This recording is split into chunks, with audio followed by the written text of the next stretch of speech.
congratulations.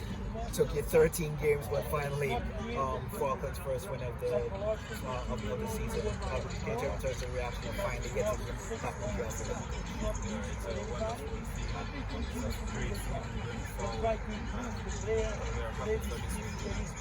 You feel that obviously with the results going away, some draws and some games that you thought you lost, that maybe you could have won, that it was desperate, that we were desperate. How desperate were this team to try and get something for this season? We were desperate to get the first some game that we played, we should have won, as you said, but we didn't win.